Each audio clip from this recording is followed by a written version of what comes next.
ਵਾਹਿਗੁਰੂ ਜੀ ਕਾ ਖਾਲਸਾ, ਵਾਹਿਗੁਰੂ ਜੀ ਕੀ ਫਤਿਹ। ਉਮੀਦ ਹੈ ਤੁਸੀਂ ਅਰਥਾਂ ਸਮੇਤ ਸਹਿਜ ਪਾਠ ਸ਼ੁਰੂ ਕਰ ਦਿੱਤਾ ਹੋਵੇਗਾ। ਇਹ ਵੀ ਉਮੀਦ ਹੈ ਕਿ ਤੁਹਾਡੇ ਪਰਿਵਾਰ ਦਾ ਹਰ ਇੱਕ ਮੈਂਬਰ ਅਰਥਾਂ ਸਮੇਤ ਸਹਿਜ ਪਾਠ ਕਰ ਰਿਹਾ ਹੋਵੇਗਾ। ਇਹ ਵੀ ਉਮੀਦ ਹੈ ਤੁਹਾਡੇ ਬੱਚੇ ਵੀ ਅਰਥਾਂ ਸਮੇਤ ਸਹਿਜ ਪਾਠ ਕਰ ਰਹੇ ਨੇ। ਪਰ ਤੁਹਾਡੇ ਭਰਾ ਦੇ ਪਰਿਵਾਰ ਵਿੱਚ, ਭੈਣਾਂ ਦੇ ਪਰਿਵਾਰਾਂ ਵਿੱਚ, ਤੁਹਾਡੇ ਚਾਚੇ ਤਾਏ ਦੇ ਪਰਿਵਾਰਾਂ ਵਿੱਚ, ਮਾਮੇ ਭੂਆ ਦੇ ਪਰਿਵਾਰਾਂ ਵਿੱਚ, ਨਾਨਕੇ ਦਾਦਕੇ ਕੋਈ ਐਸਾ ਤਾਂ ਨਹੀਂ ਜਿਹੜਾ ਅਰਥਾਂ ਸਮੇਤ ਸਹਿਜ ਪਾਠ ਕਰਨ ਤੋਂ ਰਹਿ ਗਿਆ ਹੋਵੇ। ਮਾਰੋ ਨਜ਼ਰ ਚਾਰ ਚੁਫੇਰੇ, ਤੁਹਾਡੇ ਕਿੰਨੇ ਮਿੱਤਰ ਦੋਸਤ ਨੇ? ਤੁਹਾਡੇ ਹਰ ਮਿੱਤਰ ਦੋਸਤ ਨੇ ਅਰਥਾਂ ਸਮੇਤ ਸਹਿਜ ਪਾਠ ਸ਼ੁਰੂ ਕਰ ਦਿੱਤਾ ਕਿ ਨਹੀਂ? ਤੁਹਾਡੇ ਮਿੱਤਰਾਂ ਦੋਸਤਾਂ ਦੇ ਪਰਿਵਾਰ ਦੇ ਵਿੱਚ ਹਰ ਮੈਂਬਰ ਨੇ, ਹਰ ਬੱਚੇ ਨੇ ਅਰਥਾਂ ਸਮੇਤ ਸਹਿਜ ਪਾਠ ਸ਼ੁਰੂ ਕਰ ਦਿੱਤਾ? ਨਜ਼ਰ ਮਾਰੋ, ਯਤਨ ਕਰੋ, ਹੰਬਲਾ ਮਾਰੋ। ਤੁਹਾਡੇ ਬੱਚਿਆਂ ਦਾ ਕਿੰਨਾ ਪਰਿਵਾਰਾਂ ਦੇ ਬੱਚਿਆਂ ਨਾਲ ਉੱਠਣਾ ਬੈਠਣਾ ਹੈ? ਅਗਰ ਉਹ ਬੱਚੇ ਵੀ ਅਰਥਾਂ ਸਮੇਤ ਸਹਿਜ ਪਾਠ ਕਰਨ ਲੱਗ ਜਾਣਗੇ ਤਾਂ ਸਾਰੇ ਬੱਚਿਆਂ ਦਾ ਇੱਕ ਦੂਸਰੇ ਨੂੰ ਹੁਲਾਰਾ ਮਿਲੇਗਾ। ਮਾਰੋ ਝਾਤੀ ਚਾਰ ਚੁਫੇਰੇ, ਕਰੋ ਯਤਨ, ਖੁਦ ਅਰਥਾਂ ਸਮੇਤ ਸਹਿਜ ਪਾਠ ਕਰੋ ਦੀ ਲਹਿਰ ਘਰ ਘਰ ਤੱਕ ਪਹੁੰਚਾਉਣੀ ਹੈ। ਹਰ ਗੁਰਸਿੱਖ ਦਾ ਫਰਜ਼ ਹੈ, ਹਰ ਇੱਕ ਨੇ ਯਤਨ ਕਰਨਾ ਹੈ। ਕੋਸ਼ਿਸ਼ ਕਰੋ ਕੋਈ ਵੀ ਵਾਂਝਾ ਨਾ ਰਹਿ ਸਕੇ। ਇਹ ਆਵਾਜ਼ ਖੁਦ ਅਰਥਾਂ ਸਮੇਤ ਸਹਿਜ ਕਰੋ, ਖੁਦ ਅਰਥਾਂ ਸਮੇਤ ਸਹਿਜ ਪਾਠ ਕਰੋ ਦੀ ਲਹਿਰ ਇੱਕ ਗੁਰੂ ਦੀ ਲਹਿਰ ਹੈ, ਇੱਕ ਕੌਮ ਦੀ ਲਹਿਰ ਹੈ। ਗੁਰੂ ਪੰਥ ਇੱਕ ਪਰਿਵਾਰ ਹੈ, ਗੁਰੂ ਕਲਗੀਧਰ ਪਾਤਸ਼ਾਹ ਦਾ ਪਰਿਵਾਰ ਹੈ। ਸਾਰੇ ਯਤਨ ਕਰੋ। ਤੁਹਾਡਾ ਸਾਰਿਆਂ ਦਾ ਧੰਨਵਾਦ।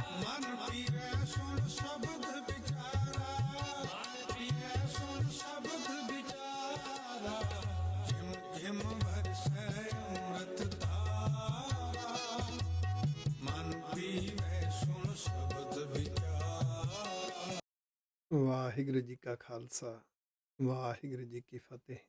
ਆਓ ਕਰੀਏ ਦੀਦਾਰ ਨੌਵੇਂ ਪਾਤਸ਼ਾਹ ਧੰਨ ਧੰਨ ਸਤਿਗੁਰੂ ਗੁਰੂ ਤੇਗ ਬਹਾਦਰ ਸਾਹਿਬ ਜੀ ਮਹਾਰਾਜ ਜੀ ਦੇ ਪਾਵਨ ਪਵਿੱਤਰ ਬਚਨ, ਗੁਰੂ ਦੀਆਂ ਸਿੱਖਿਆਵਾਂ, ਸ੍ਰੀ ਗੁਰੂ ਗ੍ਰੰਥ ਸਾਹਿਬ ਜੀ ਦੇ ਪਾਵਨ ਅੰਗ 220 ਦੇ ਉੱਪਰ ਅੰਕਿਤ। ਗੌੜੀ ਮਹੱਲਾ ਨੌਵਾਂ। ਨੌਵੇਂ ਪਾਤਸ਼ਾਹ ਗੁਰੂ ਤੇਗ ਬਹਾਦਰ ਸਾਹਿਬ ਜੀ ਮਹਾਰਾਜ ਜੀ ਦਾ ਗੌੜੀ ਰਾਗ ਦਾ ਸ਼ਬਦ ਹੈ। 3 ਪਦਿਆਂ ਦਾ ਸ਼ਬਦ ਹੈ। 7ਵਾਂ ਸ਼ਬਦ ਗੌੜੀ ਰਾਗ ਦਾ। ਗੌੜੀ ਰਾਗ ਦੇ ਵਿੱਚ ਗੁਰੂ ਤੇਗ ਬਹਾਦਰ ਸਾਹਿਬ ਜੀ ਦਾ ਸਾਧੋ ਰਾਮ ਸ਼ਰਨ ਬਿਸਰਾਮਾ। ਕੱਲ ਦੇ ਐਪੀਸੋਡ ਦੇ ਵਿੱਚ ਲਾਸਟ ਦੇ ਉੱਪਰ ਗੁਰੂ ਪਾਤਸ਼ਾਹ ਕਹਿ ਰਹੇ ਸੀ, ਇਹ ਜਿਹੜਾ ਮਨ ਹੈ ਚੰਚਲ ਹੈ, ਇਹ ਭੱਜਦਾ ਹੈ ਦੁਨਿਆਵੀ ਪ੍ਰਾਪਤੀਆਂ, ਰਸਾਂ, ਕਸਾਂ, ਚਸਕਿਆਂ ਦੇ ਵਿੱਚ। ਇਹਦਾ ਜਿਹੜਾ ਅਸਲੀ ਟਿਕਾਣਾ ਹੈ ਉਹ ਹੈ ਰੱਬ ਦੀ ਸ਼ਰਨ। ਸਾਧੋ ਰਾਮ ਸ਼ਰਨ ਬਿਸ਼ਰਾਮਾ, ਉਹ ਇਹਦਾ ਅਸਲੀ ਟਿਕਾਣਾ ਹੈ, ਅਸਲੀ ਮੰਜ਼ਿਲ ਹੈ। ਪ੍ਰਾਪਤ ਕਿਵੇਂ ਹੋਏਗੀ? ਵੇਦ ਪੁਰਾਨ ਪੜ੍ਹੇ ਕੋ ਇਹ ਗੁਣ, ਸਿਮਰੇ ਹਰ ਕੋ ਨਾਮਾ ਰਹਾਓ। Central idea. ਵੇਦ ਪੁਰਾਨ ਪੜ੍ਹੇ ਕੋ ਇਹ ਗੁਣ। ਵੇਦ ਪੁਰਾਨ ਇਸ਼ਾਰਾ ਹੈ ਧਾਰਮਿਕ ਗ੍ਰੰਥ। ਧਾਰਮਿਕ ਗ੍ਰੰਥਾਂ ਨੂੰ ਪੜ੍ਹਨਾ ਸੁਣਨਾ ਤਦ ਸਫਲ ਹੈ। ਉਹਦੇ 'ਚੋਂ ਪ੍ਰੋਫਿਟ ਇਹ ਹੁੰਦਾ ਹੈ, ਲਾਭ ਇਹ ਹੁੰਦਾ ਹੈ, ਪ੍ਰਾਪਤੀ ਇਹ ਹੈ, ਇਹ ਗੁਣ ਪ੍ਰਾਪਤੀ, ਲਾਭ, ਪ੍ਰੋਫਿਟ। ਸਿਮਰੇ ਹਰ ਕੋ ਨਾਮਾ, ਰੱਬ ਦਾ ਜੋ ਗਿਆਨ ਹੈ, ਰੱਬੀ ਉਪਦੇਸ਼ ਹੈ, ਉਹਨੂੰ ਹਰ ਪਲ ਯਾਦ ਰੱਖ ਰੱਖ ਕੇ ਜ਼ਿੰਦਗੀ ਜਿਉਵੇਂ ਆਖੋ। ਕਿਉਂਕਿ ਧਾਰਮਿਕ ਗ੍ਰੰਥ, ਉਹਦੇ ਵਿੱਚ ਜੋ ਉਪਦੇਸ਼ ਹੈ ਉਹ ਰੱਬ ਦਾ ਨਾਮ ਹੈ। ਉਸ ਉਪਦੇਸ਼ ਨੂੰ ਯਾਦ ਰੱਖਾਂਗੇ ਤਦ ਹੀ ਜਿਉਵਾਂਗੇ। ਇਹ ਸੈਂਟਰਲ ਆਈਡੀਆ ਹੈ, ਰਹਾਉ ਪਦਾ ਹੈ ਸ਼ਬਦ ਦਾ। ਜਿਹੜਾ ਸ਼ਬਦ ਪਿਛਲੇ ਐਪੀਸੋਡ ਵਿੱਚ ਵੀ ਮੈਂ ਇੱਕ ਥਾਂ ਤੇ ਜ਼ਿਕਰ ਕੀਤਾ ਸੀ, ਪਾਠ ਕਰਨਾ, ਸੰਥਿਆ ਲੈਣੀ, ਇਹਦੇ ਅਰਥਾਂ ਨੂੰ ਸਮਝ। ਪਾਠ ਕਰਨ ਦੇ ਅਰਥ ਹੈ ਸਟੱਡੀ ਕਰਨੀ, ਸਿੱਖਣਾ, ਲਰਨ ਕਰਨਾ। ਸੰਥਿਆ ਦੇ ਅਰਥ ਹੈ ਆਪਣੇ ਗਿਆਨ ਇੰਦਰੀਆਂ ਨੂੰ ਮੈਨੇਜ ਕਰਨ ਵਾਸਤੇ ਗਿਆਨ ਸਿੱਖਣ ਦੀ ਪ੍ਰਕਿਰਿਆ, ਸੋਝੀ ਪ੍ਰਾਪਤ ਕਰਨ ਦੀ ਪ੍ਰਕਿਰਿਆ ਨੂੰ ਸੰਥਿਆ ਲਿਖਿਆ ਹੈ। ਸਕੂਲ ਦੇ ਵਿੱਚ ਸਟੱਡੀ ਤਦ ਹੁੰਦੀ ਸੀ ਜੇ ਅਸੀਂ ਜੋ ਪੜ੍ਹਿਆ ਉਹਦੀ ਸਮਝ ਆਉਂਦੀ ਸੀ, ਜਿਹੜੀ ਸਮਝ ਨਹੀਂ ਆਈ ਉਹ ਸਟੱਡੀ ਨਹੀਂ ਹੋਈ। ਫਿਰ ਸਮਝ ਆਉਣ ਤੋਂ ਬਾਅਦ ਉਹਨੂੰ ਯਾਦ ਰੱਖਣਾ ਪੈਂਦਾ ਸੀ। ਅੰਡਰਸਟੈਂਡਿੰਗ, ਅੰਡਰਸਟੈਂਡਿੰਗ ਤੋਂ ਬਾਅਦ ਮੈਮੋਰਾਈਜ਼ਿੰਗ। ਫਿਰ ਜਦੋਂ ਐਗਜ਼ਾਮ ਆਉਂਦਾ ਸੀ, ਹੁਣ ਉਹਦੇ 'ਚ ਸਾਰੀ ਬੁੱਕ ਤਾਂ ਆਉਣੀ ਨਹੀਂ, ਉੱਥੇ ਤਾਂ ਕੁਝ ਕੁਐਸਚਨ ਆਉਣੇ ਨੇ। ਜਿਹੜੇ ਕੁਐਸਚਨ ਆਉਣੇ ਨੇ ਉਹਦੇ ਆਨਸਰ ਉੱਥੇ ਲਿਖੇ ਤਦ ਹੀ ਜਾਣਗੇ ਜੇ ਅੰਦਰ ਯਾਦ ਹੈ। ਜ਼ਿੰਦਗੀ ਦੇ ਵਿੱਚ ਪਲ-ਪਲ ਦੀ ਪ੍ਰੀਖਿਆ ਹੈ। ਹਰ ਹਾਲਾਤ ਇੱਕ ਪ੍ਰੀਖਿਆ ਹੈ, ਇੱਕ ਐਗਜ਼ਾਮ ਹੈ। ਹਰ ਹਾਲਾਤ ਦੇ ਵਿੱਚ ਫੈਸਲੇ ਲੈਣੇ ਹੁੰਦੇ ਨੇ, ਹੁਣ ਕਰਨਾ ਕੀ ਹੈ? ਤੇ ਉਹ ਫੈਸਲੇ ਮਨੁੱਖ ਅੰਦਰਲੀ ਆਵਾਜ਼ ਤੋਂ ਸੁਣ ਕੇ ਲੈਂਦਾ ਹੈ, ਜਿਵੇਂ ਉਹਦਾ ਮਨ ਕਹਿੰਦਾ ਹੈ। ਜਿੰਨੇ ਗੁਰਬਾਣੀ ਦੇ ਸਿਧਾਂਤ, ਉਪਦੇਸ਼ ਯਾਦ ਹੋਣਗੇ, ਅੰਦਰੋਂ ਰਹਿਨੁਮਾਈ ਕਰਨਗੇ। ਅਰਥਾਂ ਸਮੇਤ ਸਹਿਜ ਪਾਠ ਕਰਦਿਆਂ ਗੁਰੂ ਦਾ ਨਜ਼ਰੀਆ ਸਮਝ ਆਉਂਦਾ ਹੈ। ਉਹ ਗੁਰੂ ਦੀ ਸੋਚ ਜਿਉਂ-ਜਿਉਂ ਸਮਝ ਆਉਂਦੀ ਹੈ, ਤਿਉਂ-ਤਿਉਂ ਸਾਡਾ ਨਜ਼ਰੀਆ ਵੀ ਉਸ ਤਰ੍ਹਾਂ ਦਾ ਬਣ ਜਾਂਦਾ ਹੈ। ਇਹਨੂੰ ਕਹਿੰਦੇ ਨੇ ਅੰਦਰ ਗੁਰਮਤ ਆ ਜਾਣੀ। ਫਿਰ ਜਿਹੜਾ ਸੁਭਾਅ ਹੈ, ਉਹ ਗੁਰੂ ਦੇ ਉਪਦੇਸ਼ ਅਨੁਸਾਰ ਜਿਉਣ ਦੀ ਇੱਕ ਲਗਨ ਲੱਗਦੀ ਹੈ, ਅਭਿਆਸ ਹੁੰਦਾ ਹੈ। ਇੱਥੇ ਮੈਂ ਬੇਨਤੀ ਕਰਾਂ, ਜਿਹੜਾ ਅਭਿਆਸ ਹੈ, ਇਹ ਤੁਹਾਡੇ ਤੇ ਨਿਰਭਰ ਕਰਦਾ, ਤੁਸੀਂ ਜਿੱਦਾਂ ਮਰਜ਼ੀ ਕਰ ਸਕਦੇ ਹੋ। ਕੋਈ ਸਵੇਰੇ ਉੱਠ ਕੇ ਸਿਮਰਨ, ਨਿਤਨੇਮ, ਸਹਿਜ ਪਾਠ ਦੇ ਰੂਪ ਵਿੱਚ ਅਭਿਆਸ ਕਰਦਾ ਹੈ। ਕੋਈ ਗੁਰਬਾਣੀ ਦੀ ਵਿਆਖਿਆ ਦੇ ਰੂਪ ਵਿੱਚ ਅਭਿਆਸ ਕਰਦਾ ਹੈ। ਕੋਈ ਸੇਵਾ ਦੇ ਵਿੱਚ ਉਹ ਸਿੱਖਦਾ ਹੈ। ਅਭਿਆਸ ਜਿੱਦਾਂ ਮਰਜ਼ੀ ਹੋਵੇ, ਉਹ ਸਫਲਤਾ ਲਈ ਹੁੰਦਾ ਹੈ ਕਿ ਜਿਉਣਾ ਹੈ ਗੁਰੂ ਦੇ ਉਪਦੇਸ਼ ਅਨੁਸਾਰ। ਉਪਦੇਸ਼ ਯਾਦ ਹੋਣਗੇ, ਉਹਨੂੰ ਹਰ ਵੇਲੇ ਸਿਮਰੋ ਸਿਮਰੇ ਹਰ ਕੋ ਨਾਮਾ। ਹਰ ਵੇਲੇ ਰੱਬੀ ਉਪਦੇਸ਼ ਨੂੰ ਜਿਹੜੇ ਯਾਦ ਰੱਖਦੇ ਨੇ, ਗੁਰੂ ਦੇ ਉਪਦੇਸ਼ ਅਨੁਸਾਰ ਜੀਵਨ ਜਿਉਂਦੇ ਨੇ, ਫਿਰ ਮਨ ਨੂੰ ਅਸਲੀ ਟਿਕਾਣਾ, ਅਸਲੀ ਮੰਜ਼ਿਲ ਮਿਲ ਜਾਂਦੀ ਹੈ। ਉਹ ਹੈ ਵਾਹਿਗੁਰੂ ਜੀ ਦੀ ਮਿੱਠੀ ਮਿੱਠੀ ਯਾਦ, ਭੈ ਭਾਵਨੀ, ਸ਼ੁਕਰਾਨੇ ਵਿੱਚ, ਰੱਬੀ ਉਪਦੇਸ਼ ਦੇ ਦਾਇਰੇ ਵਿੱਚ, ਰੱਬ ਦੇ ਨਿਯਮਾਂ ਅਨੁਸਾਰ ਜੀਵਨ ਜਿਉਣਾ। ਨਾਲ ਨਾਲ ਆਪਣੇ ਸੁਭਾਅ ਨੂੰ, ਆਪਣੀ ਸੋਚ ਨੂੰ ਪੜਚੋਲਣਾ, ਇਹਦੀ ਅਸਲੀਅਤ ਨੂੰ ਸਮਝਣਾ। ਮੇਰੇ ਮਨ ਦੀ ਦਿਸ਼ਾ, ਮੇਰੇ ਸੁਭਾਅ ਦੀ ਦਿਸ਼ਾ ਕਿਸ ਤਰ੍ਹਾਂ ਦੀ ਹੈ? ਲੋਭ, ਮੋਹ, ਮਾਇਆ, ਮਮਤਾ, ਫੁਨ, ਔਬਿਖਿਆਨ ਕੀ ਸੇਵਾ, ਤੇਰਾ ਨਜ਼ਰੀਆ ਬਦਲ ਜਾਏਗਾ। ਲੋਭ ਲਾਲਚ ਵਿੱਚ ਜਿਉਣਾ, ਮੋਹ ਮਮਤਾ ਇਮੋਸ਼ਨਲ ਅਟੈਚਮੈਂਟ ਦੇ ਵਿੱਚ ਸੈਲਫਿਸ਼ ਹੋ ਜਾਣਾ। ਇਹ ਜਿਹੜੀ ਮਮਤਾ ਹੈ ਨਾ, ਸੈਲਫਿਸ਼ ਹੋ ਜਾਣਾ, ਜੋ ਕਰਨਾ ਆਪਣੇ ਲਈ, ਆਪਣੇ ਪਰਿਵਾਰ ਲਈ, ਆਪਣੇ ਬੱਚਿਆਂ ਲਈ, ਬਸ, ਨਥਿੰਗ ਐਲਸ। ਇਸ ਤੋਂ ਅੱਗੇ ਦਿਸਦਾ ਕੁਝ ਨਹੀਂ। ਇਹ ਜਿਹੜੀ ਮਮਤਾ ਹੈ, ਔਬਿਖਿਆਨ ਕੀ ਸੇਵਾ, ਇਹ ਰੱਬ ਦੀ ਬਜਾਏ, ਗੁਰੂ ਦੀ ਬਜਾਏ ਤੂੰ ਹੋਰ ਕਿਸੇ ਦੀ ਸੇਵਾ ਕਰ ਰਿਹਾ। ਆਖੋ, ਉਲਝਣ ਤਾਣੀ ਚ ਫਸ ਰਿਹਾ। ਹਰਖ ਸੋਗ ਪਰਸੈ ਜੇ ਨਾਹਨ, ਸੋ ਮੂਰਤ ਹੈ ਦੇਵਾ।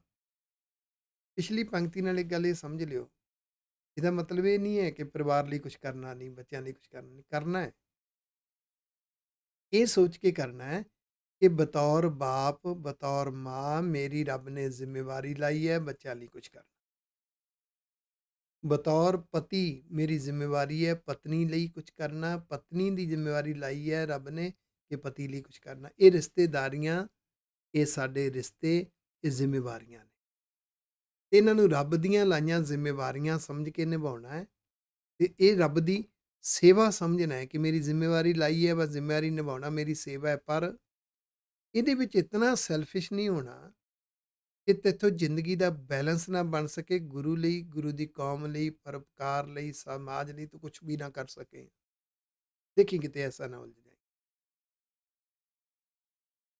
ਉਲਝ ਗਿਆ ਤਾਂ ਫਿਰ ਰੱਬ ਦੀ ਬਜਾਏ ਤੂੰ ਹੋਰ ਅੰਦਰ ਜਿਹੜੀ ਮਾਇਆ ਹੈ ਨਾ, ਅੰਦਰ ਜਿਹੜੀ ਖਿੱਚ ਹੈ, ਉਹਦੀ ਸੇਵਾ ਕਰ ਰਿਹਾ। ਆਖੋ ਵਾਹਿਗੁਰੂ, ਉਹਨੂੰ ਸਮਰਪਿਤ ਹੋ ਗਿਆ। ਹਰਖ ਸੋਗ ਪਰਸੈ ਜਿਹ ਨਾਹਨ, ਸੋ ਮੂਰਤ ਹੈ ਦੇਵਾ। ਜਿਹੜੇ ਹਰਖ ਹੁੰਦਾ ਖੁਸ਼ੀ, ਸੋਗ ਹੁੰਦਾ ਗਮੀ, ਚਿੰਤਾ। ਨਾ ਤਾਂ ਉਹ ਖੁਸ਼ੀਆਂ ਦੇ ਵਿੱਚ ਸਿਧਾਂਤਾਂ ਨਾਲ ਸਮਝੌਤਾ ਕਰਦੇ ਨੇ, ਸਿਧਾਂਤਾਂ ਨੂੰ ਛੱਡਦੇ ਨੇ ਤੇ ਨਾ ਉਹ ਚਿੰਤਾਵਾਂ ਤੋਂ ਬਚਣ ਵਾਸਤੇ ਸਿਧਾਂਤਾਂ ਨਾਲ ਸਮਝੌਤੇ ਕਰਦੇ। ਉਹ ਚਿੰਤਾਵਾਂ ਵੀ ਆਪਣੀ ਜ਼ਿੰਦਗੀ 'ਚ ਹੰਢਾ ਜਾਂਦੇ ਨੇ ਤੇ ਖੁਸ਼ੀਆਂ ਦੇ ਵਿੱਚ ਵੀ ਬਹੁਤਾ ਨਹੀਂ ਉਲਝਦੇ।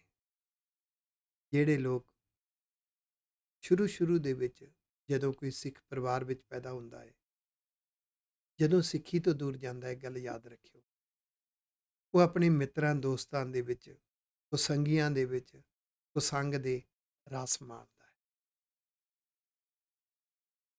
ਉਹ ਜਿਹੜੇ ਰਸ ਮਾਣਦਾ ਹੈ ਨਾ, ਉਹ ਰਸਾਂ ਦੀਆਂ ਖੁਸ਼ੀਆਂ ਦੇ ਲਈ ਸਿੱਖੀ ਨੂੰ ਗਵਾ ਜਾਂਦਾ ਹੈ ਜਾਂ ਚਿੰਤਾ ਦੇ ਵਿੱਚ, ਜਿਨ੍ਹਾਂ ਨੂੰ ਡਰਾਇਆ ਜਾਂਦਾ ਹੈ, ਤੇਰੇ ਸਿੱਖੀ ਸਰੂਪ ਹੋਏਗਾ, ਤੈਨੂੰ ਨੌਕਰੀ ਨਹੀਂ ਮਿਲੇਗੀ, ਤੈਨੂੰ ਨੌਕਰੀ ਵਾਸਤੇ ਤਾਂ ਕੇਸ ਕਟਾਉਣੇ ਪੈਣਗੇ। ਇੱਦਾਂ ਆਪਣੇ ਅੰਦਰਲੇ ਵਿਰਸੇ ਨੂੰ, ਆਪਣੇ ਗੁਰੂ ਦੇ ਵਿਰਸੇ ਨੂੰ, ਰੱਬੀ ਵਿਰਸੇ ਨੂੰ ਜਾਂ ਤਾਂ ਖੁਸ਼ੀਆਂ ਦੇ ਲਈ ਗਵਾ ਜਾਂਦਾ ਹੈ ਤੇ ਜਾਂ ਚਿੰਤਾਵਾਂ ਕਰਕੇ ਗਵਾ ਜਾਂਦਾ ਹੈ। ਤੇ ਜਿਸ ਨੂੰ ਚਿੰਤਾਵਾਂ ਵੀ ਆਈਆਂ, ਖੁਸ਼ੀਆਂ ਵੀ ਮਾਣੀਆਂ, ਪਰ ਆਪਣਾ ਮਿਸ਼ਨ ਨਹੀਂ ਛੱਡਿਆ, ਗੁਰੂ ਦਾ ਵਿਰਸਾ ਨਹੀਂ ਛੱਡਿਆ, ਸਮਝ ਲਓ ਉਹਨੂੰ ਚਿੰਤਾਵਾਂ ਤੇ ਖੁਸ਼ੀਆਂ ਪਰਸ ਨਹੀਂ ਸਕੀਆਂ, ਆਖੋ ਵਾਹਿਗੁਰੂ। ਉਹਨੂੰ ਡੁਲਾ ਨਹੀਂ ਸਕੀਆਂ। ਹਰਖ ਸੋਗ ਪਰਸੈ ਜੇ ਨਾਹਨ, ਸੋ ਮੂਰਤ ਹੈ ਦੇਵਾ। ਉਹਦੇ ਅੰਦਰ ਰੱਬੀ ਗਿਆਨ ਦੀ ਸੋਝੀ ਆਈ ਹੈ, ਗੁਰੂ ਦੇ ਉਪਦੇਸ਼ਾਂ ਦੀ ਸੋਝੀ ਆਈ ਹੈ ਤੇ ਉਹ ਜਿਹੜੀ ਸੋਝੀ ਹੈ ਨਾ, ਉਹ ਪ੍ਰਕਾਸ਼ ਹੈ, ਉਹਦਾ ਰੂਪ ਹੋ ਗਿਆ, ਉਹਦੇ 'ਚ ਰਚ ਮਿਚ ਗਿਆ ਤੇ ਉਹ ਸੋ ਮੂਰਤ ਹੈ ਦੇਵਾ ਆਪਣੇ ਗੁਰੂ ਦੇ ਉਪਦੇਸ਼ ਦੇ ਵਿੱਚ ਸਮਾਇਆ ਰਹਿੰਦਾ ਹੈ, ਰੱਬੀ ਉਪਦੇਸ਼ਾਂ ਵਿੱਚ ਸਮਾਇਆ ਰਹਿੰਦਾ ਹੈ। ਉਹਦੀ ਜ਼ਿੰਦਗੀ ਦਾ ਇੱਕ ਕਮਾਲ ਦਾ ਪੱਖ ਇਹ ਹੁੰਦਾ ਹੈ, ਸੁਰਗ, ਨਰਕ, ਅੰਮ੍ਰਿਤ, ਬਿਖ ਇਹ ਸਭ ਤਿਉ ਕੰਚਨ ਅਰ ਪੈਸਾ। ਜ਼ਿੰਦਗੀ ਦੀਆਂ ਖੁਸ਼ੀਆਂ ਨੂੰ ਲੋਕ ਸਵਰਗ ਮੰਨਦੇ ਨੇ, ਦੁਨਿਆਵੀ ਦੁੱਖਾਂ ਨੂੰ ਨਰਕ ਮੰਨਦੇ ਨੇ। ਇਹ ਦੋਨੋਂ ਜ਼ਿੰਦਗੀ 'ਚ ਆਉਂਦੇ ਰਹਿੰਦੇ ਨੇ। ਫਿਰ ਉਹ ਕਹਿੰਦੇ ਨੇ ਮਰਨ ਤੋਂ ਬਾਅਦ ਸਵਰਗ ਮਿਲੇਗਾ, ਐਂ ਕਰੇਗਾ ਮਰਨ ਤੋਂ ਬਾਅਦ ਨਰਕ ਮਿਲੇਗਾ। ਆਪਣੀਆਂ ਆਪਣੀਆਂ ਥਿਊਰੀਆਂ ਘੜਦੇ ਨੇ। ਗੁਰਮਤਿ ਨੇ ਨਾ ਮਰਨ ਤੋਂ ਬਾਅਦ ਸਵਰਗ ਨਰਕ ਨੂੰ ਮੰਨਿਆ ਤੇ ਨਾ ਜਿਉਂਦੇ ਜੀ ਇਹਨਾਂ ਖੁਸ਼ੀਆਂ ਦੇ ਵਿੱਚ ਗਰਕ ਹੋਣਾ ਤੇ ਇਹਨਾਂ ਦੁੱਖਾਂ ਤੋਂ ਘਬਰਾ ਜਾਣਾ, ਇਸ ਨੂੰ ਨਹੀਂ ਮੰਨਿਆ, ਆਖੋ ਵਾਹਿਗੁਰੂ। ਇਸ ਲਈ ਇਹਨੂੰ ਐਕਸੈਪਟ ਕੀਤਾ ਹੈ, ਰੱਬ ਦੇ ਨਿਯਮ ਨੂੰ, ਅਸਲੀਅਤ ਨੂੰ ਸਮਝਿਆ ਕਿ ਇਹ ਜ਼ਿੰਦਗੀ ਦੇ ਸੁੱਖ ਤੇ ਦੁੱਖ ਆਉਂਦੇ ਰਹਿੰਦੇ ਨੇ। ਜਿਵੇਂ ਅੰਮ੍ਰਿਤ ਤੇ ਬਿਖ, ਇੱਕ ਅੰਮ੍ਰਿਤ ਹੈ, ਇੱਕ ਜ਼ਹਿਰ ਹੈ। ਸਵਾਦਲੇ ਪਦਾਰਥਾਂ ਨੂੰ ਅੰਮ੍ਰਿਤ ਵਰਗੇ ਕਹਿ ਦਿੰਦੇ ਨੇ ਤੇ ਜਿਹੜੇ ਕੌੜੇ ਲੱਗਦੇ ਨੇ ਉਹਨੂੰ ਜ਼ਹਿਰ ਵਰਗੇ ਕਹਿ ਦਿੰਦੇ ਨੇ। ਗੁਰੂ ਕੇ ਗੁਰਸਿੱਖ ਇੱਕ ਸਮਾਨ ਮੰਨਦੇ ਨੇ। ਜਿਵੇਂ ਸੋਨਾ ਤੇ ਪੈਸਾ, ਸੋਨਾ ਵੀ ਇੱਕ ਪ੍ਰਾਪਰਟੀ ਹੈ, ਪੈਸਾ ਵੀ ਇੱਕ ਪ੍ਰਾਪਰਟੀ ਹੈ। ਜੇ ਤਾਂ ਜ਼ਿੰਦਗੀ ਦੀਆਂ ਲੋੜਾਂ ਪੂਰਤੀ ਵਾਸਤੇ ਹੈ ਤਾਂ ਓਕੇ ਹੈ। ਜੇ ਇਹਦੇ ਵਿੱਚ ਹੀ ਉਲਝ ਗਿਆ, ਇਸੇ ਦੀ ਪ੍ਰਾਪਤੀ ਨੂੰ ਸਭ ਕੁਝ ਮੰਨ ਲਿਆ ਤੇ ਫਿਰ ਉਲਝ ਗਿਆ ਪਿਆਰਿਆ। ਪਰ ਗੁਰੂ ਕੇ ਪਿਆਰੇ ਦੁਨਿਆਵੀ ਸੁੱਖ, ਦੁਨਿਆਵੀ ਦੁੱਖਾਂ ਨੂੰ, ਨਰਕ ਸੁਰਗ ਨੂੰ, ਜਿਹੜੇ ਬਹੁਤੇ ਸਵਾਦਲੇ ਚਸਕੇ ਰਸ ਨੇ ਅੰਮ੍ਰਿਤ ਵਰਗੇ, ਉਹਨਾਂ ਨੂੰ, ਤੇ ਜਿਹੜੇ ਕੌੜਾ ਲੱਗਦਾ ਜਿਹੜਾ ਮਾਰਗ, ਉਹਨਾਂ ਨੂੰ, ਉਹ ਕਹਿੰਦੇ ਨੇ ਇੱਕੋ ਜਿਹਾ ਇਹ ਰੱਬ ਦੇ ਨਿਯਮ ਨੂੰ ਸਮਝਣਾ ਪਿਆਰਿਆ। ਅੰਮ੍ਰਿਤ ਤੇ ਜ਼ਹਿਰ, ਸਵਰਗ ਤੇ ਨਰਕ, ਸੋਨਾ ਤੇ ਪੈਸਾ, ਇਹ ਜ਼ਿੰਦਗੀ ਦੇ ਇੱਕ ਪੱਖ ਹੋ ਸਕਦੇ ਨੇ, ਅਸਲੀ ਮੰਜ਼ਿਲ ਨਹੀਂ, ਆਖੋ ਵਾਹਿਗੁਰੂ। ਇਸ ਲਈ ਜੇ ਦੁੱਖ ਆਉਂਦੇ ਨੇ, ਠੀਕ ਹੈ, ਦੁੱਖ ਥੋੜ੍ਹਾ ਜਿਹਾ ਜ਼ਿੰਦਗੀ ਨੂੰ ਹਿਲਾ ਤਾਂ ਜਾਂਦੇ ਨੇ, ਪਰ ਇਹ ਨਹੀਂ ਹੈ ਕਿ ਇਹ ਰੋਕ ਦੇਣਗੇ ਮੰਜ਼ਿਲ 'ਤੇ ਜਾਣ ਤੋਂ, ਆਖੋ ਵਾਹਿਗੁਰੂ। ਉਹਨਾਂ ਨੂੰ ਅਸਲੀਅਤ ਸਮਝ ਆ ਜਾਂਦੀ ਹੈ। ਉਸਤਤ ਨਿੰਦਾ ਇਹ ਸਮਝਾ ਕੈ, ਲੋਭ ਮੋਹ ਫੁਨ ਤੈਸਾ। ਲੋਭ ਤੇ ਮੋਹ, ਮੋਹ ਦੇ ਵਿੱਚ ਸੈਲਫਿਸ਼ ਹੋ ਜਾਂਦਾ ਹੈ, ਕੇਵਲ ਆਪਣੇ ਲਈ ਕਰਨਾ, ਆਪਣਿਆਂ ਲਈ ਕਰਨਾ। ਤੇ ਇਹਦੇ ਵਿੱਚ ਜਿਹੜੀ ਲੋਭ ਤੇ ਮੋਹ ਹੈ ਨਾ, ਇਹਦੇ ਵਿੱਚੋਂ ਧੜੇਬੰਦੀਆਂ ਬੜੀਆਂ ਜਨਮ ਲੈਂਦੀਆਂ ਨੇ, ਵੈਰ ਵਿਰੋਧ ਜਨਮ ਲੈਂਦਾ ਹੈ। ਫਿਰ ਉਹਨੂੰ ਉਸਤਤ ਨਿੰਦਾ ਦਾ ਸਵਾਦ ਪੈ ਜਾਂਦਾ ਹੈ, ਦੂਜਿਆਂ ਦੀ ਨਿੰਦਾ ਕਰਨੀ, ਆਪਣਿਆਂ ਦੀ ਵਡਿਆਈ ਕਰਨੀ, ਆਪਣਿਆਂ ਦੀ ਵਡਿਆਈ ਸੁਣਨੀ, ਆਪਣੇ ਧੜੇ ਬਾਰੇ, ਆਪਣੀ ਸੰਸਥਾ ਬਾਰੇ, ਆਪਣੇ ਬਾਰੇ ਵਡਿਆਈ ਸੁਣਨੀ ਬੜੀ ਚੰਗੀ ਲੱਗਦੀ ਹੈ। ਦੂਸਰਿਆਂ ਨੂੰ ਨਿੰਦਣਾ, ਦੂਸਰਿਆਂ ਨੂੰ ਨੀਵਾਂ ਦਿਖਾਉਣਾ, ਉਹਨਾਂ ਦੇ ਕਮਜ਼ੋਰੀਆਂ ਉਛਾਲਣੀਆਂ ਬੜੀਆਂ ਚੰਗੀਆਂ ਲੱਗਦੀਆਂ ਨੇ, ਪਰ ਗੁਰਮੁਖ ਇਸ ਵਿੱਚ ਨਹੀਂ ਪੈਂਦੇ, ਆਖੋ ਵਾਹਿਗੁਰੂ। ਉਸਤਤ ਨਿੰਦਾ ਇਹ ਸਮਝ ਆ ਕੇ ਫਿਰ ਸਮਝ ਲੱਗ ਜਾਂਦੀ ਹੈ ਦੋਨੋਂ ਹੀ ਉਲਝਣ ਤਾਣੀਆਂ ਨੇ, ਆਖੋ ਵਾਹਿਗੁਰੂ। ਲੋਭ ਮੋਹ ਪੁੰਤ ਐਸਾ, ਲੋਭ ਲਾਲਚ ਦੇ ਵਿੱਚ ਇਹ ਸੈਲਫਿਸ਼ ਹੋ ਕੇ ਇਹ ਦੋਨੋਂ ਹੀ ਬੰਧਨ ਨੇ, ਆਖੋ। ਦੁੱਖ ਸੁਖ ਇਹ ਬਾਂਦੇ ਜੇ ਨਾਹਨ, ਤਹਿ ਤੁਮ ਜਾਣੋ ਗਿਆਨੀ। ਗਿਆਨਵਾਨ ਉਸ ਨੂੰ ਜਾਣੋ, ਤਹਿ ਤੁਮ ਜਾਣੋ ਗਿਆਨੀ। ਉਹ ਗਿਆਨਵਾਨ ਹੈ, ਉਹਨੂੰ ਅਸਲੀ ਸਮਝ ਸੋਝੀ ਹੈ, ਜਿਹੜਾ ਦੁੱਖਾਂ ਤੇ ਸੁੱਖਾਂ ਦੇ ਬੰਧਨਾਂ ਵਿੱਚ ਨਹੀਂ ਵੱਜਦਾ, ਆਖੋ ਵਾਹਿਗੁਰੂ। ਦੁੱਖ ਸੁੱਖ ਇਹ ਬਾਂਦੇ ਜੇ ਨਾਹਨ। ਇੱਕ ਥਾਂ ਤੇ ਜ਼ਿਕਰ ਆਇਆ ਸੀ ਪਿੱਛੇ, ਮਾਇਆ ਕੀ ਹੈ ਤੇ ਮਾਇਆ ਕੈਸੇ ਕਰਮ ਕਮਾਉਂਦੀ ਹੈ। ਸਤਿਗੁਰਾਂ ਉੱਥੇ ਗੁਰੂ ਅਮਰਦਾਸ ਸਾਹਿਬ ਜੀ ਦਾ ਬਚਨ ਸੀ, ਉੱਥੇ ਸਤਿਗੁਰਾਂ ਯਾਦ ਕਰਾਇਆ ਸੀ ਸਾਨੂੰ, ਸਿਖਾਇਆ ਸੀ ਕਿ ਸੁੱਖਾਂ ਦੀ ਪ੍ਰਾਪਤੀ ਦੇ ਪਿੱਛੇ ਇੰਨੀ ਦੌੜ ਲਾ ਦੇਣੀ ਕਿ ਅਸਲੀ ਸਿਧਾਂਤ ਛੱਡ ਜਾਣੇ ਤੇ ਦੁੱਖਾਂ ਤੋਂ ਘਬਰਾ ਕੇ ਅਸਲੀ ਮਾਰਗ ਤੋਂ ਥਿੜਕ ਜਾਣਾ। ਇਹ ਜਿਹੜਾ ਹੈ, ਇਹਦੇ 'ਚ ਬੰਨਿਆ ਹੋਣਾ, ਇਹਦੀਆਂ ਆਦਤਾਂ ਵਿੱਚ ਵੱਧ ਜਾਣਾ, ਇਹ ਮਾਇਆ, ਆਖੋ ਵਾਹਿਗੁਰੂ। ਦੁੱਖ ਸੁੱਖ ਇਹ ਬਾਂਦੇ ਜਿਹ ਨਾਹਿਨ, ਤੇ ਗੁਰੂ ਕੇ ਪਿਆਰੇ ਇਹਨਾਂ ਬੰਧਨਾਂ ਵਿੱਚ ਨਹੀਂ ਬੰਦੇ ਹੁੰਦੇ, ਆਖੋ ਵਾਹਿਗੁਰੂ। ਦੁੱਖ ਆਉਂਦੇ ਨੇ, ਉਹ ਝੱਲਦੇ ਨੇ ਆਪਣੇ, ਮਿਸ਼ਨ ਤੋਂ ਨਹੀਂ ਰੁਕਦੇ, ਡੋਲਦੇ ਨਹੀਂ। ਗੁਰੂ ਦਾ ਮਿਸ਼ਨ, ਗੁਰੂ ਦਾ ਵਿਜ਼ਨ ਨਹੀਂ ਛੱਡਦੇ। ਉਹਨਾਂ ਦੀ ਜ਼ਿੰਦਗੀ ਸੁੱਖ ਆਉਂਦੇ ਨੇ, ਉਹ ਸੁੱਖਾਂ ਦੇ ਵਿੱਚ ਵੀ ਨਹੀਂ ਉਲਝਦੇ। ਉਹ ਨਾ ਸੁੱਖਾਂ ਲਈ ਸਿਧਾਂਤ ਛੱਡਦੇ ਨੇ, ਨਾ ਦੁੱਖਾਂ ਤੋਂ ਘਬਰਾਉਂਦੇ ਨੇ। ਤੇ ਸਮਝ ਲਓ ਸਤਿਗੁਰੂ ਜੀ ਕਹਿੰਦੇ ਗਿਆਨਵਾਨ ਨੇ, ਆਖੋ। ਨਾਨਕ ਮੁਕਤ ਤਾਹੇ ਤੁਮ ਮਾਨੋ, ਇਹ ਬਿਧ ਕੋ ਜੋ ਪ੍ਰਾਨੀ। ਜਿਹੜੇ ਇਸ ਤਰ੍ਹਾਂ ਦੇ ਤਰੀਕੇ ਨਾਲ ਜ਼ਿੰਦਗੀ ਜਿਉਂਦੇ ਨੇ, ਤੇ ਨਾਨਕ ਜੀ ਉਹਨਾਂ ਨੂੰ ਸਮਝੋ ਕਿ ਉਹ ਜੀਵਨ ਮੁਕਤ ਹੋ ਗਏ ਨੇ, ਆਖੋ ਵਾਹਿਗੁਰੂ। ਉਹ ਉਹਨਾਂ ਬੰਧਨਾਂ ਤੋਂ ਮੁਕਤ ਹੋ ਗਏ ਨੇ। ਸੁੱਖਾਂ ਦੀ ਪ੍ਰਾਪਤੀ ਦੇ ਪਿੱਛੇ ਚੁਸਤ ਚਲਾਕੀਆਂ ਵਰਤਣੀਆਂ, ਚਾਪਲੂਸੀਆਂ ਵਰਤਣੀਆਂ, ਲੋਭ ਲਾਲਚ ਕਰਨਾ, ਉਹਦੇ ਵਿੱਚ ਬੱਝ-ਬੱਝ ਕੇ ਆਪਣੀ ਉਲਝਣ ਤਾਣੀ ਵਿੱਚ ਉਲਝਦੇ ਰਹਿਣਾ, ਆਪਣੀ ਜ਼ਿੰਦਗੀ ਦਾ ਸਭ ਕੁਛ ਬੈਲੈਂਸ ਵਿਗਾੜ ਲੈਣਾ, ਫਿਰ ਦੁੱਖਾਂ ਤੋਂ ਘਬਰਾ ਕੇ ਢੇਰੀਆਂ ਢਾਹ ਜਾਣੀਆਂ, ਨਾ ਸੁੱਖਾਂ ਦੇ ਵਿੱਚ ਗੁਰੂ ਦੇ ਮਾਰਗ ਤੇ ਤੁਰ ਸਕੇ, ਨਾ ਦੁੱਖਾਂ ਦੇ ਵਿੱਚ। ਉਹ ਖੁਸ਼ੀਆਂ ਪ੍ਰਾਪਤੀਆਂ ਵਿੱਚ ਵੀ ਉਲਝੇ ਤੇ ਦੁੱਖਾਂ ਤੋਂ ਬਚਦੇ ਵੀ ਉਲਝੇ। ਸਤਿਗੁਰੂ ਕਹਿੰਦੇ ਉਹਨਾਂ ਨੂੰ ਬੰਧਨਾਂ ਦਾ ਕੈਦ ਪੈ ਗਈ ਹੈ, ਫਾਂਸੀ ਹੈ, ਤੇ ਜਿਹੜੇ ਮੁਕਤ ਹੋ ਗਏ ਨੇ, ਉਹਨਾਂ ਨੂੰ ਅਸਲੀਅਤ ਸਮਝ ਆ ਗਈ, ਆਖੋ ਵਾਹਿਗੁਰੂ। ਗੌੜੀ ਮਹੱਲਾ ਨੌਵਾਂ, ਨੌਵੇਂ ਪਾਤਸ਼ਾਹ ਦਾ ਅਗਲਾ ਸ਼ਬਦ ਗੌੜੀ ਰਾਗ ਦਾ, ਇਹ ਵੀ ਤਿੰਨ ਪਦਿਆਂ ਦਾ। ਮਾ ਹੈ ਗੁਰੂ ਤੇਗ ਬਹਾਦਰ ਸਾਹਿਬ ਜੀ ਦਾ ਸ਼ਬਦ। ਮਨ ਰੇ ਕਹਾਂ ਭਇਓ ਤੈ ਬੌਰਾ, ਐ ਮਨਾ ਤੂੰ ਤਾਂ ਪਾਗਲ ਹੋ ਗਿਆ, ਤੂੰ ਤਾਂ ਬੌਰਾ ਹੋ ਗਿਆ। ਅਹਨਿਸ ਔਦ ਘਟੈ ਨਹੀਂ ਜਾਣੈ, ਭਇਓ ਸੋ ਲੋਭ ਸੰਗ ਹੌਰਾ ਰਹਾਓ। ਤੂੰ ਯਾਦ ਕਰ ਤੇਰੀ ਜ਼ਿੰਦਗੀ ਕਿੰਨੀ ਬਤੀਤ ਹੋ ਗਈ, ਕਿੰਨੇ ਸਾਲ ਜ਼ਿੰਦਗੀ ਦੇ ਬਤੀਤ ਕਰ ਲਏ। ਇੰਨੇ ਸਾਲਾਂ ਵਿੱਚ ਗੁਰੂ ਦੀ ਕੌਮ ਲਈ ਕੀ ਕੀਤਾ, ਸਮਾਜ ਲਈ ਕੀ ਕੀਤਾ, ਗੁਰੂ ਦੇ ਵਿਰਸੇ ਨੂੰ ਜਾਣਨਾ, ਗੁਰੂ ਦੇ ਵਿਰਸੇ ਨੂੰ ਅੰਦਰ ਸਮਾਉਣਾ ਤੇ ਗੁਰੂ ਦੇ ਵਿਰਸੇ ਵਾਲਾ ਮਾਹੌਲ ਘਰ ਵਿੱਚ ਬਣਾਉਣਾ, ਉਹਦੇ ਲਈ ਕੀ ਕੁਝ ਕੀਤਾ। ਯਾਦ ਕਰ, ਤੇਰੀ ਜ਼ਿੰਦਗੀ ਦਿਨ ਰਾਤ ਘਟਦੀ ਜਾ ਰਹੀ ਹੈ। ਅਹਨਿਸ ਦਿਨ ਦਿਨ ਕਰਕੇ ਘਟਦੀ ਜਾ ਰਹੀ ਹੈ। ਅਹਨਿਸ ਔਦ ਘਟੈ ਨਹੀਂ ਜਾਣਿਓ, ਤੂੰ ਇਹਦੀ ਵੈਲਿਊ ਨਹੀਂ ਸਮਝੀ। ਭਇਓ ਲੋਭ ਸੰਗ ਹੌਰਾ, ਹੌਰਾ ਤੇਰਾ ਆਤਮਿਕ ਜੀਵਨ ਅੰਦਰੋਂ ਕਮਜ਼ੋਰ ਹੋ ਗਿਆ, ਤੇਰਾ ਸਿਦਕ ਇਸ ਪਾਸੇ ਤੋਂ ਕਮਜ਼ੋਰ ਹੋ ਗਿਆ। ਦੂਸਰੇ ਪਾਸੇ ਪ੍ਰਾਪਤੀਆਂ, ਦੁਨਿਆਵੀ ਪ੍ਰਾਪਤੀਆਂ ਲਈ ਤੇਰਾ ਸਿਦਕ ਬਹੁਤ ਹੈ। ਤੂੰ ਦੁਨਿਆਵੀ ਘਾਟੇ ਵਾਧੇ ਵਿੱਚ ਨਹੀਂ ਡੋਲਦਾ, ਆਪਣੀ ਚਾਲ ਤੇਜ਼ ਕਰ ਦਿੰਦਾ। ਇੱਧਰੋਂ ਬਹੁਤ ਕਮਜ਼ੋਰ ਹੈ, ਆਖੋ ਵਾਹਿਗੁਰੂ। ਇੱਧਰੋਂ ਬਹੁਤ ਕੱਚਾ ਹੈ। ਕਿਉਂ? ਕਿਉਂਕਿ ਉਹਨਾਂ ਪ੍ਰਾਪਤੀਆਂ ਲਈ ਲੋਭ ਦੇ ਵਿੱਚ ਫਸਿਆ ਹੋਇਆ ਹੈ ਤੇ ਤੈਨੂੰ ਪਤਾ ਵੀ ਨਹੀਂ ਵੀ ਇਹ ਲੋਭ ਹੈ। ਮਨਾ ਤੂੰ ਪਾਗਲ ਹੋ ਗਿਆ, ਆਖੋ। ਇਹ ਰਹਾਉ ਪਦਾ ਹੈ। ਜੋ ਤਨ ਤੈ ਆਪਣੋ ਕਰ ਮਾਨਿਓ, ਹਰ ਸੁੰਦਰ ਗ੍ਰਹਿ ਨਾਰੀ। ਜੋ ਤੂੰ ਆਪਣੇ ਸਰੀਰ ਨੂੰ, ਇਹ ਪਰਿਵਾਰ ਨੂੰ, ਪਤਨੀ ਨੂੰ, ਘਰ ਨੂੰ ਆਪਣਾ ਮੰਨੀ ਬੈਠਾ ਹੈ, ਇਹ ਸੈਲਫਿਸ਼ ਹੋ ਗਿਆ। ਸਾਰਾ ਕੁਛ ਇਸੇ ਦਾਇਰੇ ਦੇ ਲਈ ਹੀ ਕਰ ਰਿਹਾ ਹੈ।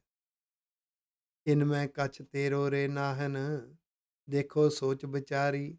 ਤੂੰ ਗੁਰੂ ਦੇ ਨਜ਼ਰੀਏ ਅਨੁਸਾਰ ਦੇਖ, ਗੁਰਬਾਣੀ ਦੇ ਸਿੱਖਿਆਵਾਂ ਦੇ ਸੋਚ ਦੇ ਝਰੋਖੇ ਵਿੱਚੋਂ ਦੀ ਦੇਖ। ਇੱਕ ਦਿਨ ਜ਼ਿੰਦਗੀ ਦੀ ਉਲਝਣ ਤਾਣੀ ਵਿੱਚ ਇਕੱਲਾ ਫਸੇਗਾ, ਕਿਸੇ ਨੇ ਸਾਥ ਨਹੀਂ ਦੇਣਾ। ਉਹ ਤੈਨੂੰ ਹੀ ਭੁਗਤਣੀਆਂ ਪੈਣੀਆਂ। ਸੋਚ ਵਿਚਾਰ ਕਰ ਜੀਵਨ ਨੂੰ ਸਫਲ ਕਰਨ ਵਾਸਤੇ, ਗੁਰੂ ਦੇ ਮਾਰਗ ਤੇ ਤੁਰਨ ਵਾਸਤੇ। ਰਤਨ ਜਨਮ ਆਪਣੋ ਤੈ ਹਾਰਿਓ, ਗੋਬਿੰਦ ਗਤ ਨਹੀਂ ਜਾਨੀ। ਤੇਰਾ ਜਨਮ ਹੋਇਆ ਸੀ ਇਨਸਾਨੀਅਤ ਦਾ, ਮਨੁੱਖਤਾ ਦਾ। ਕਿ ਸਾਡੇ 2 ਜਨਮ ਨੇ, ਧਿਆਨ ਦੇਣਾ। ਇੱਕ ਸਰੀਰ ਦਾ ਜਨਮ ਹੋਇਆ ਸੀ ਮਾਤਾ ਦੇ ਗਰਭ 'ਚੋਂ। ਜਦੋਂ ਤੇਰੇ ਮਾਪਿਆਂ ਨੇ ਤੈਨੂੰ ਛੋਟੇ ਜਿਹੇ ਨੂੰ ਗੁਰੂ ਘਰ ਲੈ ਕੇ ਗਏ ਸੀ, ਅਰਦਾਸ ਕੀਤੀ ਸੀ, ਹੁਕਮਨਾਮੇ ਦੇ ਪਹਿਲੇ ਅੱਖਰ ਤੋਂ ਤੇਰਾ ਨਾਮ ਰੱਖਿਆ ਸੀ, ਤੇਰਾ ਜਨਮ ਉਸ ਵੇਲੇ ਸਿੱਖ ਦਾ ਹੋਇਆ ਸੀ। ਗੁੱਸਾ ਨਾ ਕਰਿਓ, ਹੋ ਸਕਦਾ ਹੈ ਕਿਸੇ ਦੇ ਮਾਪਿਆਂ ਨੂੰ ਇਹ ਚੇਤਨਾ ਹੀ ਨਹੀਂ ਸੀ, ਉਹਨਾਂ ਨੇ ਰੱਖਿਆ ਹੀ ਨਹੀਂ। ਕਸੂਰ ਨਹੀਂ ਹੈ, ਅਣਭੋਲ ਨੇ, ਪਤਾ ਹੀ ਨਹੀਂ ਸੀ ਉਹਨਾਂ ਨੇ, ਪਰ ਤੁਹਾਡਾ ਜਨਮ ਨਹੀਂ ਹੋਇਆ। ਉਸ ਤੋਂ ਬਾਅਦ ਜਦੋਂ ਅੰਮ੍ਰਿਤ ਛਕਿਆ ਸੀ, ਉਦੋਂ ਗੁਰੂ ਕਲਗੀਧਰ ਸਾਹਿਬ ਜੀ ਦੇ ਪੰਥ ਪਰਿਵਾਰ ਵਿੱਚ ਤੇਰਾ ਜਨਮ ਹੋਇਆ ਸੀ। ਗੁੱਸਾ ਨਾ ਕਰਿਓ, ਬਹੁਤ ਐਸੇ ਹੋਣਗੇ ਜਿਨ੍ਹਾਂ ਨੇ ਅੰਮ੍ਰਿਤ ਵੀ ਨਹੀਂ ਛਕਿਆ। ਅਣਭੋਲ ਨੇ, ਉਹਨਾਂ ਦੇ ਘਰ ਵਿੱਚ ਵਿਰਸਾ ਨਹੀਂ। ਉਹਨਾਂ ਨੂੰ ਵਿਰਸਾ ਮਾਪਿਆਂ ਨੇ ਨਹੀਂ ਸਿਖਾਇਆ, ਉਹਨਾਂ ਦੇ ਅੰਦਰ ਸਿੰਜਿਆ ਨਹੀਂ ਗਿਆ। ਉਹਨਾਂ ਨੂੰ ਗੁਰੂ ਦੇ ਵਿਰਸੇ ਦੀ ਕੀਮਤ ਨਹੀਂ ਪਤਾ, ਜਨਮ ਨਹੀਂ ਹੋਇਆ। ਪਰ ਜਦੋਂ ਸਿੱਖ ਦਾ ਜਨਮ ਹੁੰਦਾ ਹੈ ਨਾ, ਉਹ ਸੰਗਤ ਵਿੱਚੋਂ ਹੁੰਦਾ ਹੈ, ਗੁਰੂ ਦੇ ਉਪਦੇਸ਼ ਸਮਝਦਾ ਹੈ, ਉਹਦੇ ਅੰਦਰ ਇੱਕ ਗੁਰਸਿੱਖੀ ਜੀਵਨ ਪੈਦਾ ਹੁੰਦਾ ਹੈ। ਉਹਨੇ ਗੁਰਮੁਖ ਬਣਨਾ ਹੈ। ਬੜਾ ਕੀਮਤੀ ਰਤਨ ਹੈ ਇਹ। ਇਹਨੂੰ ਹਾਰ ਰਿਹਾ ਆਖੋ ਵਾਹਿਗੁਰੂ। ਰਤਨ ਜਨਮ ਆਪਣੋ ਤੈ ਹਾਰਿਓ। ਇਹ ਜ਼ਿੰਦਗੀ ਦੀ ਬਾਜੀ ਹਾਰ ਗਿਆ। ਕਿਉਂ? ਗੋਬਿੰਦ ਗਤ ਨਹੀਂ ਜਾਨੀ। ਰੱਬ ਦੇ ਮਾਰਗ ਦੀ ਅਵਸਥਾ ਤੂੰ ਸਮਝੀ ਨਹੀਂ। ਤੂੰ ਗੁਰੂ ਤੋਂ ਸਿੱਖਿਆ ਨਹੀਂ, ਗੁਰੂ ਦੇ ਮਾਰਗ ਲਈ ਜਿਉਣਾ। ਨਿਮਖ ਨਾ ਲੀਨ ਭਇਓ ਚਰਨਨ ਸਿਉ, ਬਿਰਥਾ ਔਧ ਸਿਰਾਨੀ। ਗੁਰੂ ਦੇ ਚਰਨ, ਗੁਰੂ ਦੇ ਉਪਦੇਸ਼ ਨੇ। ਰੱਬ ਦੇ ਚਰਨ, ਰੱਬੀ ਉਪਦੇਸ਼ ਨੇ। ਉਪਦੇਸ਼ ਨੂੰ ਮੰਨ ਕੇ ਗੁਣ ਰੱਬ ਦੇ ਚਰਨ ਨੇ। ਤੇ ਗੁਰੂ ਦੇ ਉਪਦੇਸ਼ ਨੂੰ ਸਮਝਣਾ, ਰੱਬ ਦੇ ਉਪਦੇਸ਼ਾਂ ਨੂੰ ਸਮਝਣਾ ਤੇ ਇਹਨੂੰ ਮੰਨਣਾ, ਤੂੰ ਨਿਮਖ ਮਾਤਰ ਵੀ ਇਹ ਮਨਾ, ਇਸ ਪਾਸੇ ਤੁਰਦਾ ਨਹੀਂ, ਤੇਰੀ ਉਮਰ ਬੀਤਦੀ ਜਾ ਰਹੀ ਹੈ, ਤੂੰ ਇਹਨੂੰ ਫਸਟ ਪ੍ਰਾਇਓਰਟੀ ਨਹੀਂ ਦੇ ਰਿਹਾ। ਤਰਜੀਹ ਦੇ ਆਧਾਰ ਤੇ ਸਭ ਤੋਂ ਪਹਿਲਾ ਕੰਮ ਇਸ ਨੂੰ ਮੰਨ ਨਹੀਂ ਰਿਹਾ ਤੂੰ। ਆਪਣੀ ਉਲਝਣ ਤਾਣੀ ਵਿੱਚ ਫਸ ਰਿਹਾ, ਜੀਵਨ ਵਿਅਰਥ ਗਵਾ ਰਿਹਾ। ਕਹੋ ਨਾਨਕ ਸੋਈ ਨਰ ਸੁਖੀਆ, ਰਾਮ ਨਾਮ ਗੁਣ ਗਾਵੈ। ਇਹ ਗੁਰੂ ਦਾ ਨਜ਼ਰੀਆ ਹੈ। ਨਾਨਕ ਜੀ ਆਖ, ਗੁਰੂ ਤੇਗ ਬਹਾਦਰ ਸਾਹਿਬ ਜੀ ਮਹਾਰਾਜ ਨਾਨਕ ਸ਼ਬਦ ਵਰਤ ਕੇ ਕਹਿੰਦੇ ਨੇ ਕਿ ਸੁਖੀ ਉਹ ਹੈ, ਆਤਮਿਕ ਸੁੱਖ ਉਹਦੇ ਕੋਲੇ ਹੈ। ਅੰਦਰੋਂ ਸੁਖੀ ਉਹ ਹੈ ਜਿਹੜਾ ਰੱਬ ਦੇ ਗੁਣਾਂ ਨੂੰ ਗਾਉਂਦਾ ਹੈ। ਇਹ ਗੱਲ ਯਾਦ ਰੱਖਿਓ, ਗੁਣਾਂ ਨੂੰ ਗਾਉਣਾ, ਗੁਣਾਂ ਨੂੰ ਜਿਉਣਾ। ਨਾਲ ਸ਼ੁਕਰਾਨਾ ਕਰਨਾ ਹੈ, ਇਹ ਸਮਝਣਾ ਹੈ ਗੁਣ ਵਾਹਿਗੁਰੂ ਜੀ ਦੇ ਨੇ। ਫਿਰ ਗੁਣਾਂ ਨਾਲ ਪਰਉਪਕਾਰ ਕਰਨਾ ਹੈ ਤੇ ਸ਼ੁਕਰਾਨਾ ਕਰਨਾ ਹੈ, ਕਿਉਂਕਿ ਪਰਉਪਕਾਰ ਕਰਨ ਦੇ ਲਈ ਅਡੋਲਤਾ ਚਾਹੀਦੀ ਹੈ, ਸਿਦਕ ਚਾਹੀਦਾ ਹੈ, ਵਿਸ਼ਵਾਸ ਚਾਹੀਦਾ ਹੈ, ਲਗਨ ਚਾਹੀਦੀ ਹੈ, ਜਜ਼ਬਾ ਚਾਹੀਦਾ ਹੈ, ਜਨੂਨ ਚਾਹੀਦਾ ਹੈ। ਇਹਦੇ ਤੋਂ ਬਿਨਾਂ ਡੋਲ ਜਾਏਗਾ, ਤੁਰ ਨਹੀਂ ਸਕੇਗਾ, ਲਗਾਤਾਰ ਨਹੀਂ ਤੁਰ ਸਕੇਗਾ। ਤੇ ਇਹ ਸਭ ਕੁਝ ਵਾਹਿਗੁਰੂ ਦਾ ਦਿੱਤਾ ਹੈ, ਸ਼ੁਕਰਾਨਾ ਕਰਨਾ। ਫਿਰ ਰੱਬੀ ਮਾਰਗ ਦੀਆਂ, ਗੁਰੂ ਦੇ ਉਪਦੇਸ਼ਾਂ ਦੀਆਂ, ਗੁਰਸਿੱਖੀ ਦੀਆਂ, ਰੱਬ ਦੇ ਗੁਣਾਂ ਦੀਆਂ, ਰੱਬ ਦੇ ਨਿਯਮਾਂ ਦੀਆਂ ਵਿਚਾਰਾਂ ਕਰਨੀਆਂ ਨੇ। ਵਿਚਾਰਾਂ ਕਰਦਿਆਂ ਆਨੰਦ ਮਾਣਨਾ ਹੈ। ਵਿਚਾਰਾਂ ਕਰਦਿਆਂ ਸਿੱਖਣਾ ਵੀ ਹੈ, ਆਪ ਵੀ ਪ੍ਰੇਰਿਤ ਹੋਣਾ ਹੈ, ਹੋਰਨਾਂ ਨੂੰ ਪ੍ਰੇਰਿਤ ਕਰਨਾ ਹੈ, ਹੋਰਨਾਂ ਨੂੰ ਵੰਡਣਾ ਹੈ। ਇਹ 3 ਚੀਜ਼ਾਂ ਨੇ ਗੁਣ ਗਾਉਣ ਦੇ। ਤੇ ਜਿਹੜੇ ਜਿਹਨੂੰ ਇਹ ਜੁਗਤ ਆ ਗਈ, ਉਹੀ ਅੰਦਰੋਂ ਸੁਖੀ ਆਖੋ ਵਾਹਿਗੁਰੂ। ਔਰ ਸਗਲ ਜਗ ਮਾਇਆ ਮੋਹਿਆ, ਨਿਰਭੈ ਪਦ ਨਹੀਂ ਪਾਵੈ। ਬਾਕੀ ਜਿਹੜਾ ਸੰਸਾਰ ਹੈ, ਇਹ ਮੋਹਿਆ ਗਿਆ। ਦੁਨਿਆਵੀ ਪ੍ਰਾਪਤੀਆਂ ਦੇ ਰਸ ਦੀ ਜੋ ਖਿੱਚ ਹੈ, ਉਸ ਮਾਇਆ ਵਿੱਚ ਖੋਇਆ ਗਿਆ, ਮੋਹਿਆ ਗਿਆ। ਇਹ ਪਲ ਪਲ ਤੇ ਤੌਖਲਿਆਂ ਵਿੱਚ ਜਿਉ ਰਿਹਾ, ਚਿੰਤਾਵਾਂ ਵਿੱਚ ਜਿਉ ਰਿਹਾ। ਇਹਨੂੰ ਨਿਰਭੈ ਪਦ ਨਹੀਂ ਆਇਆ। ਜੇ ਦੁਨਿਆਵੀ ਪ੍ਰਾਪਤੀਆਂ ਘੱਟ ਹੋ ਜਾਣਗੀਆਂ ਫਿਰ ਕੀ ਹੈ? ਰੱਬ ਦੀ ਬਖਸ਼ਿਸ਼ ਹੀ ਸਭ ਕੁਝ ਹੈ। ਇਹਦਾ ਮਤਲਬ ਇਹ ਨਹੀਂ ਕਿ ਉਹ ਦੁਨਿਆਵੀ ਪ੍ਰਾਪਤੀਆਂ ਲਈ ਯਤਨ ਨਹੀਂ ਕਰਦਾ। ਇਹਦਾ ਮਤਲਬ ਇਹ ਨਹੀਂ ਹੈ ਕਿ ਪਰਿਵਾਰ ਲਈ ਯਤਨ ਨਹੀਂ ਕਰਦਾ, ਉਹ ਪਰਿਵਾਰ ਨੂੰ ਚਲਾਉਂਦਾ ਹੈ। ਇਹ ਵੀ ਹੋ ਸਕਦਾ ਹੈ ਕਿ ਦੁਨੀਆ ਨੂੰ ਵਧੀਆ ਤਰੀਕੇ ਨਾਲ ਚਲਾ ਲੈਂਦਾ ਆਖੂਗਾ। ਉਹ ਪਰਿਵਾਰਕ ਲੋੜਾਂ, ਬੱਚਿਆਂ ਦੀਆਂ ਲੋੜਾਂ ਪੂਰੀਆਂ ਕਰਦੇ ਨੇ। ਗੁਰੂ ਕੇ ਪਿਆਰੇ ਵੀ ਆਪਣੇ ਬੱਚਿਆਂ ਨੂੰ ਪੜ੍ਹਾਉਂਦੇ ਨੇ, ਵੈਲ ਸੈਟਲਡ ਕਰਦੇ ਨੇ, ਪਰ ਨਾਲ ਗੁਰੂ ਦੇ ਪਰ ਕੌਮ ਲਈ, ਪੰਥ ਲਈ ਪਰਉਪਕਾਰ ਵੀ ਕਰ ਜਾਂਦੇ ਨੇ ਆਖੂਗਾ। ਗੌੜੀ ਮਹੱਲਾ 9ਵਾਂ, 9ਵੇਂ ਪਾਤਸ਼ਾਹ ਦਾ ਗੌੜੀ ਰਾਗ ਦਾ ਅਗਲਾ 9ਵਾਂ ਸ਼ਬਦ ਹੈ। ਇਹ 2 ਪਦਿਆਂ ਦਾ ਸ਼ਬਦ ਹੈ।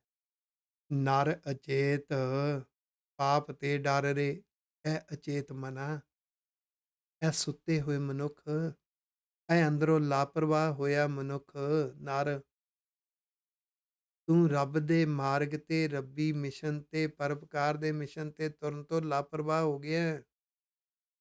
ਪਾਪ ਤੇ ਡਰ ਰੇ। ਮਨ ਦੀਆਂ ਜਿਤਨੀਆਂ ਬੁਰੀਆਂ ਆਦਤਾਂ ਨੇ ਪਾਪ ਹੈ, ਇਹਨਾਂ ਬੁਰੀਆਂ ਆਦਤਾਂ ਤੋਂ ਬਚ, ਡਰ। ਦੀਨ ਦਇਆਲ ਸਗਲ ਭੈ ਭੰਜਨ, ਸ਼ਰਨ ਤਾਹੇ ਤੁਮ ਪਰ ਰੇ ਰਹਾਉ। ਨਿਮਾਣਿਆਂ ਤੇ ਦਇਆ ਕਰਨ ਵਾਲੇ, ਹਰ ਤਰ੍ਹਾਂ ਦੀ ਚਿੰਤਾ ਭੈ ਨੂੰ ਦੂਰ ਕਰਨ ਵਾਲੇ ਵਾਹਿਗੁਰੂ ਸੱਚੇ ਪਾਤਸ਼ਾਹ ਦੀ ਸ਼ਰਨ ਪੈ। ਰੱਬ ਨੂੰ ਸਰੈਂਡਰ ਹੋ। ਰੱਬ ਦੇ ਨਿਯਮਾਂ ਨੂੰ ਫੋਲੋ ਕਰਕੇ ਜਿਉਣਾ ਸਿੱਖ। ਰੱਬੀ ਉਪਦੇਸ਼ ਅਨੁਸਾਰ ਜੀਵਨ ਜਿਉ, ਕਿੰਨਾ ਸੌਖਾ ਹੋ ਗਿਆ। ਗੁਰੂ ਦੇ ਉਪਦੇਸ਼ ਅਨੁਸਾਰ ਜਿਉਣਾ, ਰੱਬੀ ਉਪਦੇਸ਼ ਅਨੁਸਾਰ ਜਿਉਣਾ। ਗੁਰੂ ਦੇ ਉਪਦੇਸ਼ ਨੂੰ ਸੋਚ ਸੁਭਾਅ ਤੇ ਲਾਗੂ ਕਰਕੇ ਪ੍ਰੈਕਟੀਕਲ ਮੰਨ ਕੇ ਪ੍ਰੈਕਟੀਕਲ ਜਿਉਣਾ ਹੀ ਰੱਬ ਦੇ ਨਿਯਮਾਂ ਨੂੰ ਫੋਲੋ ਕਰਨਾ ਹੈ। ਇਹ ਰਹਾਉ ਪਦਾ ਹੈ ਸ਼ਬਦ ਦਾ। वेद पुराण जास गुण गावत, ताको नाम ही है मोह धर रे। ਵੇਦ ਪੁਰਾਣ ਜਿਤਨੇ ਧਾਰਮਿਕ ਗ੍ਰੰਥ ਨੇ, ਜਿਸ ਵਾਹਿਗੁਰੂ ਜੀ ਦੇ ਗੁਣਾਂ ਨੂੰ ਗਾਉਂਦੇ ਨੇ, ਗੁਣਾਂ ਦੀਆਂ ਵਿਚਾਰਾਂ ਦੱਸਦੇ ਨੇ, ਉਸ ਵਾਹਿਗੁਰੂ ਜੀ ਦੇ ਰੱਬੀ ਉਪਦੇਸ਼ ਗਿਆਨ ਰੂਪੀ ਨਾਮ ਨੂੰ ਹਿਰਦੇ 'ਚ ਵਸਾ ਤੇ ਉਸ ਗਿਆਨ ਰੂਪੀ ਨਾਮ ਅਨੁਸਾਰ ਜੀਵਨ ਜਿਉ ਆਖੋ। ਉਹਦੇ ਧਿਆਨ ਰੂਪੀ ਨਾਮ ਨੂੰ ਅਹਿਸਾਸ ਦੇ ਤਲ ਤੇ ਜਗਾ, ਹਰ ਵੇਲੇ ਵਾਹਿਗੁਰੂ ਜੀ ਦੀ ਮਿੱਠੀ ਮਿੱਠੀ ਯਾਦ, ਉਹਦੀ ਭੈ ਭਾਵਨੀ ਵਿੱਚ ਜਿਉਣਾ ਸਿੱਖ ਆਖੋ। ਪਾਵਨ ਨਾਮ ਜਗਤ ਮੈਂ ਹਰ ਕੋ, ਸਿਮਰ ਸਿਮਰ ਕਸਮਲ ਸਭ ਹਰ ਰੇ। ਸਭ ਤੋਂ ਪਵਿੱਤਰ ਹੈ ਰੱਬ ਦਾ ਗਿਆਨ ਰੂਪੀ ਨਾਮ। ਉਹਨੂੰ ਯਾਦ ਰੱਖ ਰੱਖ ਕੇ ਬੁਰੀਆਂ ਆਦਤਾਂ ਦੀ ਮੈਲ ਧੋਤੀ ਜਾਏਗੀ ਆਖੋ ਵਾਹਿਗੁਰੂ। ਉਹਨੂੰ ਮੰਨ ਮੰਨ ਕੇ ਹੀ ਮੈਲ ਧੋਤੀ ਜਾਏਗੀ। ਦੇਖੋ ਬੜੀ ਭੈੜੀ ਮੈਲ ਹੈ ਨਿੰਦਾ ਕਰਨ ਦੀ ਆਦਤ। ਔਗਣ ਦੇਖਣੇ, ਔਗਣ ਫਰੋਲਣੇ, ਔਗਣਾਂ ਦੀ ਡਿਸਕਸ਼ਨ ਕਰਨੀ, ਕਰਨੀ ਪਿੱਠ ਪਿੱਛੇ ਆਖੋ ਵਾਹਿਗੁਰੂ। ਵਾਰ ਵਾਰ ਤੈਨੂੰ ਇਹ ਉਪਦੇਸ਼ ਯਾਦ ਕਰਨਾ ਪਵੇਗਾ, ਕਰਨ ਨਾ ਸੁਣੈ ਕਾਹੂ ਕੀ ਨਿੰਦਾ। ਵਾਰ ਵਾਰ ਯਾਦ ਕਰਨਾ ਪਵੇਗਾ, ਨਿੰਦਾ ਭਲੀ ਕਿਸੇ ਕੀ ਨਾਹੀ, ਮਨਮੁਖ ਮੁਗਧ ਕਰਨ। ਉਹਨੂੰ ਯਾਦ ਰੱਖ ਰੱਖ ਕੇ ਸਿਮਰ ਸਿਮਰ ਕਸਮਲ, ਇਹ ਜਿਹੜੀ ਮੈਲ ਲੱਗੀ ਹੋਈ ਹੈ ਨਾ ਆਦਤਾਂ ਦੀ, ਇਹ ਹਰ ਰੇ, ਇਹ ਮੈਲ ਲਾਹੀ ਜਾ ਸਕਦੀ ਹੈ ਆਖੋ ਵਾਹਿਗੁਰੂ। ਮਾਨਸ ਦੇਹ ਬਹੁਰ ਨਾ ਪਾਵੈ, ਕਛੂ ਉਪਾਉ ਮੁਕਤ ਕਾ ਕਰ ਰੇ। ਇਹ ਤੈਨੂੰ ਜੀਵਨ ਮਿਲਿਆ ਪਿਆਰਿਆ, ਇਹ ਮਨੁੱਖਾ ਜੀਵਨ ਤੈਨੂੰ ਦੁਬਾਰਾ ਨਹੀਂ ਮਿਲਣਾ ਆਖੋ ਵਾਹਿਗੁਰੂ। ਮਾਨਸ ਦੇਹ ਬਹੁਰ ਨਾ ਪਾਵੈ, ਉਪਾਵ ਕਰ ਆਦਤਾਂ ਤੋਂ ਮੁਕਤ ਹੋਣ ਵਾਸਤੇ ਆਖੋ ਵਾਹਿਗੁਰੂ। ਨਾਨਕ ਕਹਿਤ ਗਾਏ ਕਰਨਾ ਮੈਂ, ਭਵਸਾਗਰ ਕੈ ਪਾਰ ਉਤਰ ਰੇ। ਇਹ ਮਨ ਲੋਭ ਲਾਲਚ ਵਿੱਚ ਡੁੱਬਦਾ ਏ, ਹੰਕਾਰ ਨਿੰਦਾ ਵਿੱਚ ਡੁੱਬਦਾ ਏ, ਨਫ਼ਰਤ ਆਦਿਕ ਵਿਕਾਰਾਂ ਵਿੱਚ ਡੁੱਬਦਾ ਏ, ਭੈੜੀਆਂ ਆਦਤਾਂ ਵਿੱਚ ਡੁੱਬਦਾ ਏ। ਇਹਨੂੰ ਮੈਨੇਜ ਕਰ, ਇਹਨੂੰ ਤਰਨਾ ਵਾਸਤੇ ਪਿਆਰਿਆ ਵਾਹਿਗੁਰੂ ਸੱਚੇ ਪਾਤਸ਼ਾਹ ਦੇ ਜੋ ਉਪਦੇਸ਼ ਨੇ, ਗਿਆਨ ਹੈ, ਉਹਨੂੰ ਸੋਚ ਸੁਭਾਅ ਤੇ ਲਾਗੂ ਕਰ ਆਖੋ। ਉਹਦੇ ਗੁਣਾਂ ਨੂੰ ਗਾ, ਗੁਣਾਂ ਵਾਲਾ ਜੀਵਨ ਜਿਉ। ਰਾਗ ਗੌੜੀ ਅਸ਼ਟਪਦੀਆਂ ਮਹੱਲਾ ਪਹਿਲਾ। ਹੁਣ ਗੌੜੀ ਰਾਗ ਦੀਆਂ ਅਸ਼ਟਪਦੀਆਂ ਸ਼ੁਰੂ ਹੋ ਰਹੀਆਂ ਨੇ। ਪਹਿਲਾਂ ਸ਼ਬਦ ਹੁੰਦੇ ਨੇ, ਪੰਜਪਦੇ, ਚੌਪਦੇ, ਦੋਪਦੇ, ਤੇਪਦੇ, ਇਸ ਤਰ੍ਹਾਂ ਫਿਰ ਅਸ਼ਟਪਦੀਆਂ ਹੁੰਦੀਆਂ ਨੇ। ਹੁਣ ਅਸ਼ਟਪਦੀਆਂ ਸ਼ੁਰੂ ਹੋ ਰਹੀਆਂ ਨੇ। ਰਾਗ ਗੌੜੀ ਅਸ਼ਟਪਦੀਆਂ, ਗੌੜੀ ਰਾਗ ਦੀਆਂ ਅਸ਼ਟਪਦੀਆਂ। ਮਹੱਲਾ ਪਹਿਲਾ ਗੌੜੀ ਗੁਆਰੇਰੀ, ਪਹਿਲੀ ਅਸ਼ਟਪਦੀ ਗੁਰੂ ਨਾਨਕ ਪਾਤਸ਼ਾਹ ਜੀ ਦੀ, ਤੇ ਗੌੜੀ ਦੀ ਕਿਸਮ ਗੁਆਰੇ ਦੀ ਹੈ। ਮੂਲ ਮੰਤਰ ਦਾ ਸੰਖੇਪ ਰੂਪ ਮੰਗਲਾਚਰਨ ਦੇ ਰੂਪ ਵਿੱਚ ਹੈ। ਇੱਕ ਓੰਕਾਰ ਸਤਨਾਮ ਕਰਤਾ ਪੁਰਖ ਗੁਰ ਪ੍ਰਸਾਦ, ਵਾਹਿਗੁਰੂ ਜੀ ਇੱਕ ਹੈ। ਉਹਦਾ ਉਪਦੇਸ਼ ਗਿਆਨ ਸਦੀਵੀ ਹੈ, ਸਤਨਾਮ। ਉਹਦਾ ਨਿਜ਼ਮ ਵੀ ਸਦੀਵੀ ਹੈ। ਉਹ ਕ੍ਰੀਏਟਰ ਹੈ, ਉਹਦੇ ਗਿਆਨ ਨੇ, ਉਹਦੇ ਨਿਜ਼ਮ ਨੇ ਸਭ ਕੁਛ ਪੈਦਾ ਕੀਤਾ, ਕਰਤਾ ਪੁਰਖ ਹੈ। ਉਹਦੀ ਐਗਜ਼ਿਸਟੈਂਸ ਹੈ ਹਰ ਥਾਂ ਤੇ, ਉਹਦੀ ਹੋਂਦ ਹੈ। ਗੁਰਸਰੂਪ ਦੀ ਕਿਰਪਾ ਹੋਏਗੀ, ਇਹ ਮਹਿਸੂਸ ਹੋਏਗਾ ਤੇ ਇਸ ਮਾਰਗ ਤੇ ਤੁਰਨ ਦੀ ਯੋਗਤਾ ਆਏਗੀ। ਇਸ ਅਸ਼ਟਪਦੀ ਦੀ ਪਹਿਲੇ ਪਦੇ ਦੀ ਵਿਚਾਰ ਅੱਜ ਦੇ ਐਪੀਸੋਡ ਵਿੱਚ ਕਰਾਂਗੇ, ਬਾਕੀ ਵਿਚਾਰਾਂ ਬਾਅਦ ਵਿੱਚ। ਨਿਧ ਸਿੱਧ ਨਿਰਮਲ ਨਾਮ ਵਿਚਾਰ, ਰੱਬ ਦਾ ਗਿਆਨ, ਉਸ ਗਿਆਨ ਦੀ ਵਿਚਾਰ, ਉਸ ਗਿਆਨ ਨੂੰ ਮੰਨਣਾ, ਉਪਦੇਸ਼ ਨੂੰ ਮੰਨਣਾ। ਰੱਬ ਦਾ ਗਿਆਨ ਦੁਨੀਆ ਦੇ ਹਰ ਵਰਤਾਰੇ ਵਿੱਚ ਹੈ। ਇੱਦਾਂ ਕਹਿ ਲਓ ਕਿ ਵਾਹਿਗੁਰੂ ਜੀ ਸੱਚਾ ਗਿਆਨ ਬਣ ਕੇ, ਕੋਈ ਛੋਟੀ ਤੋਂ ਵੱਡੀ ਕੋਈ ਐਸੀ ਘਟਨਾ ਨਹੀਂ ਜਿਹਦੇ ਵਿੱਚ ਰੱਬ ਦਾ ਗਿਆਨ ਨਹੀਂ ਹੈ। ਉਹ ਸਿੱਖਿਆ ਜਾ ਸਕਦਾ ਹੈ, ਅਗਰ ਮਹਿਸੂਸ ਕੀਤਾ ਜਾਵੇ, ਅਗਰ ਗੁਰੂ ਦੇ ਨਜ਼ਰੀਏ ਅਨੁਸਾਰ ਉਹਨਾਂ ਘਟਨਾਵਾਂ ਨੂੰ ਦੇਖਿਆ ਜਾਵੇ ਤੇ ਉਹਦੀ ਵਿਚਾਰ ਕਰਨ ਦੇ ਅਰਥ ਹੈ ਮੰਨਣਾ। ਇਹੋ ਹੀ ਨਿਧੀਆਂ, ਇਹੋ ਹੀ ਸਿੱਧੀਆਂ ਨੇ। ਸਭ ਤੋਂ ਵੱਡੀ ਸਫਲਤਾ ਤੇ ਸਭ ਤੋਂ ਵੱਡਾ ਖਜ਼ਾਨਾ ਗੁਰੂ ਦੇ, ਰੱਬ ਦੇ ਉਪਦੇਸ਼ਾਂ ਨੂੰ ਮੰਨਣਾ ਹੈ। ਪੂਰਨ ਪੂਰ ਰਹਿਆ ਬਿਖਮਾਰ, ਉਹ ਵਾਹਿਗੁਰੂ ਸੱਚੇ ਪਾਤਸ਼ਾਹ ਦੀ ਹੋਂਦ, ਸੱਚਾ ਗਿਆਨ ਬਣ ਕੇ, ਨਿਜ਼ਮ ਬਣ ਕੇ, ਗੁਣ ਬਣ ਕੇ ਹਰ ਥਾਂ ਤੇ ਹੈ। ਇਹਨੇ ਸਾਡੇ ਅੰਦਰ ਵਿਕਾਰਾਂ ਦੀ ਹੈ ਜਿਹੜੀ ਜ਼ਹਿਰ ਹੈ, ਇਹਨੂੰ ਮਾਰ ਦੇਣਾ ਹੈ। ਅਗਰ ਉਸ ਗਿਆਨ ਨੂੰ ਮੰਨਾਂਗੇ, ਗੁਣਾਂ ਨੂੰ ਪ੍ਰੈਕਟੀਕਲ ਜਿਉਵਾਂਗੇ। ਤਿਰਕੁਟੀ ਛੂਟੀ ਬਿਮਲ ਮਜ਼ਾਰ, ਤਿਰਕੁਟੀ ਮੱਥੇ ਦੀ ਤਿਉੜੀ। ਤਿਰਕੁਟੀ ਤਿੰਨ ਕਾਰਨਾਂ ਦੇ ਨਾਲ ਮੱਥੇ ਤੇ ਤਿਉੜੀ ਪੈਂਦੀ ਹੈ। ਤ੍ਰਿਕੁਟੀ ਤਿੰਨ ਕਾਰਨ। ਪਹਿਲਾ ਕਾਰਨ, ਜਦੋਂ ਕੋਈ ਵੀ ਵਰਤਾਰਾ ਸਾਨੂੰ ਚੰਗਾ ਨਹੀਂ ਲੱਗਦਾ, ਅੰਦਰ ਅਸੀਂ ਡਿਸਸੈਟਿਸਫਾਈਡ ਹੁੰਦੇ ਹਾਂ। ਉਹ ਡਿਸਸੈਟਿਸਫੈਕਸ਼ਨ ਦੇ ਵਿੱਚੋਂ, ਜਿਹਨੂੰ ਨਾ ਸੰਤੁਸ਼ਟੀ ਕਹਿੰਦੇ ਆ, ਅਸੀਂ ਸੰਤੁਸ਼ਟ ਨਹੀਂ ਹੁੰਦੇ, ਤਾਂ ਉਹਦੇ ਚੋਂ ਇਹ ਪਹਿਲਾ ਕਾਰਨ ਹੈ ਮੱਥੇ ਦੀ ਤਿਉੜੀ ਦਾ। ਦੂਸਰਾ, ਫਿਰ ਜਦੋਂ ਵਾਰ-ਵਾਰ ਹੁੰਦਾ ਹੈ ਜਾਂ ਅਸੀਂ ਵਾਰ-ਵਾਰ ਫੋਕਸ ਕਰਦੇ ਹਾਂ, ਫਿਰ ਧਿਆਨ ਦੇਣਾ, ਥੋੜ੍ਹਾ ਸੈਂਸਿਟਿਵ ਪੁਆਇੰਟ ਹੈ, ਸਮਝਿਓ। ਜਿਹੜੀ ਘਟਨਾ, ਕਿਸੇ ਦਾ ਬੋਲ, ਕਿਸੇ ਦੇ ਕਰਮ, ਕਿਸੇ ਦਾ ਬਿਹੇਵੀਅਰ ਜਾਂ ਕੋਈ ਹੈਪਨਿੰਗ ਨਹੀਂ ਚੰਗੀ ਲੱਗੀ, ਉਸ ਨੂੰ ਅਸੀਂ ਵਾਰ-ਵਾਰ ਫੋਕਸ ਕਰਾਂਗੇ ਜਾਂ ਉਹ ਵਾਰ-ਵਾਰ ਵਰਤੇਗੀ, ਤਾਂ ਸਾਡੇ ਅੰਦਰ ਇਰੀਟੇਸ਼ਨ ਪੈਦਾ ਹੋ ਜਾਏਗੀ। ਇਹ ਦੂਸਰਾ ਮੱਥੇ ਦੀ ਤਿਉੜੀ ਦਾ ਕਾਰਨ, ਇਰੀਟੇਸ਼ਨ, ਚਿੜਚਿੜਾਪਨ, ਮਨ ਚਿੜ ਜਾਏਗਾ, ਖਿਝ ਜਾਏਗਾ। ਜੇ ਫਿਰ ਵੀ ਅਸੀਂ ਉਹਨੂੰ ਫਿਰ ਜ਼ਿਆਦਾ ਹੀ ਫੋਕਸ ਕਰਾਂਗੇ ਜਾਂ ਉਹ ਜ਼ਿਆਦਾ ਹੀ ਵਾਪਰਦੀ ਰਹੇਗੀ, ਅਸੀਂ ਯਤਨ ਕੀਤੇ ਉਹ ਵਾਪਰਨੋਂ ਨਹੀਂ ਹਟੀ, ਅਸੀਂ ਉਹਨੂੰ ਭੁਲਾ ਨਾ ਸਕੇ, ਬਾਰ-ਬਾਰ ਉਸੇ ਨੂੰ ਹੀ ਫੋਕਸ ਕੀਤਾ, ਤਾਂ ਸਾਡੇ ਅੰਦਰ ਕ੍ਰੋਧ ਪੈਦਾ ਹੋਏ, ਡਿਸਸੈਟਿਸਫੈਕਸ਼ਨ, ਇਰੀਟੇਸ਼ਨ, ਐਂਗਰ, ਨਾ ਸੰਤੁਸ਼ਟੀ, ਖਿਝਣਾ, ਗੁੱਸੇ 'ਚ ਆ ਜਾਣਾ। ਇਹ ਤਿੰਨ ਆਦਤਾਂ ਮਨੁੱਖ ਦੀਆਂ ਖੁਸ਼ੀਆਂ ਨੂੰ ਆ ਜਾਂਦੀਆਂ ਨੇ। ਇਹ ਤਿੰਨ ਆਦਤਾਂ ਮਨੁੱਖ ਦੇ ਅੰਦਰ ਤੇ ਬਾਹਰ ਨਰਕ ਬਣਾ ਦਿੰਦੀਆਂ। ਰੱਬ ਦੇ ਗੁਣਾਂ ਨੂੰ ਜਿਉਏਗਾ, ਰੱਬੀ ਗਿਆਨ ਨੂੰ ਵਰਤਣ ਲਈ ਪਹਿਲਾਂ ਸੋਚ ਤੇ ਸੁਭਾਅ ਨੂੰ ਪੜਚੋਲੇਗਾ, ਰੱਬੀ ਗਿਆਨ ਰਾਹੀਂ, ਗੁਰੂ ਦੇ ਉਪਦੇਸ਼ਾਂ ਰਾਹੀਂ, ਤੇ ਫਿਰ ਇਹਨੂੰ ਬਦਲੇਗਾ, ਤਾਂ ਤੇਰੀ ਤਿਰਕੁਟੀ ਛੁੱਟੀ।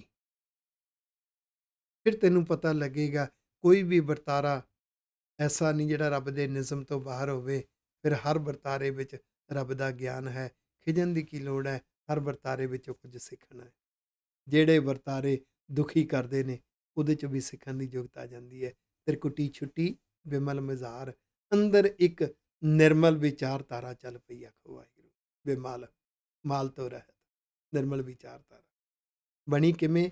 ਗੁਰ ਕੀ ਮੱਤ ਜੀ ਆਈ ਕਾਰ, ਗੁਰੂ ਦੀ ਸੋਚ, ਗੁਰੂ ਦਾ ਨਜ਼ਰੀਆ ਮਿਲ ਗਿਆ, ਤੇ ਗੁਰੂ ਦੇ ਨਜ਼ਰੀਏ ਅਨੁਸਾਰ ਜਦੋਂ ਸਭ ਕੁਝ ਨੂੰ ਦੇਖਿਆ, ਗੁਰੂ ਦੀ ਮੱਤ ਅਨੁਸਾਰ ਸਭ ਕੁਝ ਨੂੰ ਦੇਖਿਆ ਤੇ ਸਮਝ ਆਈ, ਫਿਰ ਅੰਦਰੋਂ ਜੀਵਨ ਦੇ ਵਿੱਚ ਆਈ ਕਾਰ, ਕਾਰੀ ਸਫਲਤਾ ਆ ਗਈ। ਆਖੋ ਸਫਲ ਜਿਉਣਾ ਆ ਗਿਆ।